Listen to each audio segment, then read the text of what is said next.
नमस्कार विद्यार्थी मित्रांनो, सी-ई-टी बाय ग्लोबल ऑनलाईनमध्ये सर्वांचं परत एकदा मनपूर्वक स्वागत.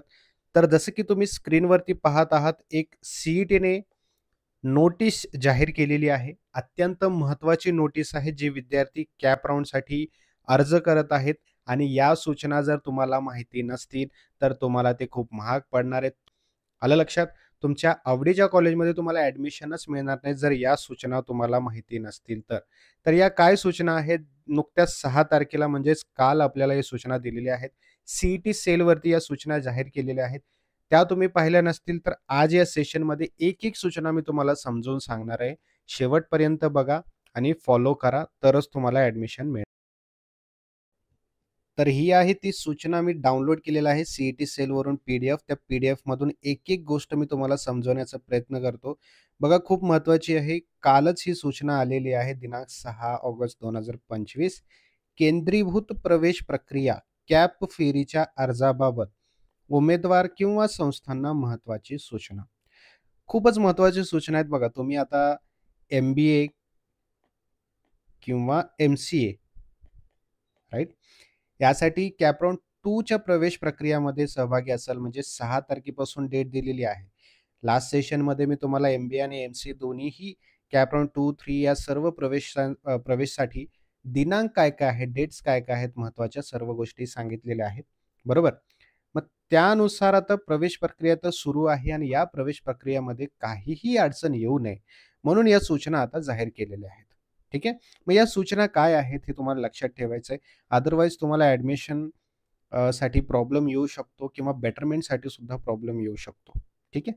बघा, राज्य सामायिक परीक्षा कक्षाकडून शैक्षणिक वर्ष 25-26 करिता तंत्र शिक्षण विभागाअंतर्गत विविध पदवी व पदव्युत्तर पदवी व्यावसायिक अभ्यासक्रमाच्या केंद्रीभूत प्रवेश प्रक्रिया राबविण्यात येत आहे. बरोबर? जसं की मी तुम्हाला सांगितलं एम-बी-ए किंवा एम-सी-ए यांची कॅप राउंड 2 साठीची प्रवेश प्रक्रिया सुरू आहे. 6 तारखेपासून ती सुरू झालेली 8 तारखेपर्यंत चालू असणार आहे. करेक्ट? यामध्ये ह्या सूचना दिलेल्या आहेत. आलं का लक्षात? बघा आता मी सूचना डायरेक्ट सुरू करतो. पहिली सूचना आहे तुमची केंद्रीभूत प्रवेश प्रक्रिया फेरी 1 कॅप 1 साठी आहे. कॅप 1 झालेला आहे आपलं माहिती आहे. है ना? आपण कॅप 2 ला सुरुवात करूया डायरेक्ट. कॅप 2 ची आता प्रवेश प्रक्रिया सुरू आहे. बरोबर ना? जर एखाद्या उमेदवाराला दुसऱ्या फेरीत त्याच्या पहिल्या 3 पसंतीनुसार जागा वाटप केली. ठीक आहे? तर असे जागा वाटप आपोआप गोठवले जाईल. म्हणजेच ऑटो फ्रीज केले जातील. समजतंय? कॅप राउंड 1 मध्ये काय होतं, जेव्हा तुम्हाला फर्स्ट प्रेफरन्स मिळतो. ठीक आहे? तुम्हाला जेव्हा तुमच्या पसंतीनुसार तुम्ही फॉर्ममध्ये भरलं होतं, तेव्हा तुमचा जो फर्स्ट प्रेफरन्स तुम्हाला दिला जातो कॉलेजचा, तो ऑटो फ्रीज होऊन जातो. करेक्ट? तुम्हाला त्यामध्ये बेटरमेंटचं ऑप्शन मिळत नाही. तुम्ही कॅप राउंड 2 साठी प्रवेश घेऊ शकत नाही, जर तुम्हाला फर्स्ट प्रेफरन्स मिळाला तर. बट कॅप 2 मध्ये काय आहे, जर तुम्हाला सुरुवातीचे 3 प्रेफरन्सेस दिले, तुम्ही दिलेल्या कॉलेजपैकी 3 प्रेफरन्सेस जर दिले, तर ते तिन्हीही ऑटो फ्रीज होणार. तिन्हीही ऑटो फ्रीज होणार आणि यामध्ये तुम्हाला बेटरमेंटचा ऑप्शन मिळणार नाही. तुम्हाला तिसऱ्या फेरीमध्ये प्रवेश प्रक्रियेसाठी एलिजिबिलिटी मिळणार नाही. ठीक आहे?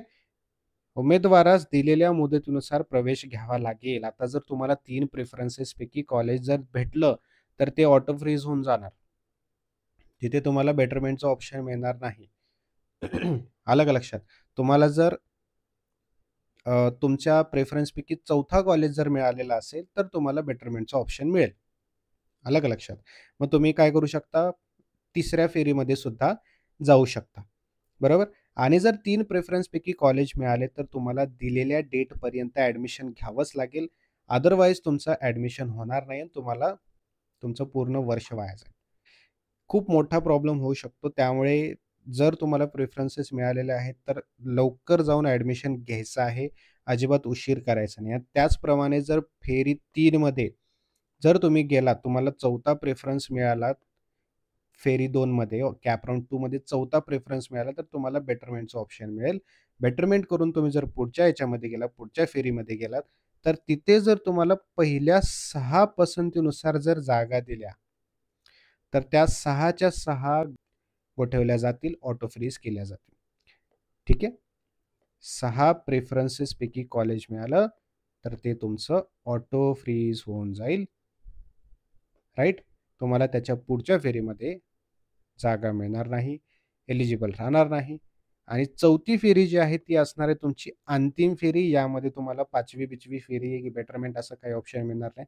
हे फायनल असेल जे आहे ते तुम्हाला मिळालंच आहे. बरोबर ना? आता समजा तुम्ही फर्स्ट ह्याच्यामध्ये जर एखादं फ्रीज केलेलं असेल आणि बेटरमेंट केलेलं असेल, पुढच्या फेरीमध्ये जर तुम्ही केलेलं असेल आणि तुम्हाला पाहिजे ते कॉलेज मिळालं नसेल, तर तुमचं फर्स्ट प्रेफरन्सवाला जो कॉलेज होता मागच्या फेरीतला, तिथे तुम्ही ॲडमिशन परत घेऊ शकता. ठीक आहे. आणखीन एक गोष्ट तुमची फीस. ₹1000 जी बेटरमेंट फीस आहे ना तुमची, सॉरी ॲक्सेप्टन्स फीस आहे, सीट ॲक्सेप्टन्स. ती वन टाईम फीस आहे. ती तुम्हाला सारखी-सारखी भरावी लागणार नाही. आलं लक्षात? तर या सूचना दिलेल्या आहेत. या सर्व गोष्टी, या सर्व सूचना लक्षात ठेवा. अदरवाईज तुमच्या ॲडमिशनमध्ये तुम्हाला प्रॉब्लेम होईल. ठीक आहे? आणि काहीही अडचण असेल तर मला कमेंट बॉक्समध्ये नक्की सांगा. ठीक आहे? Have a great day. Best of luck.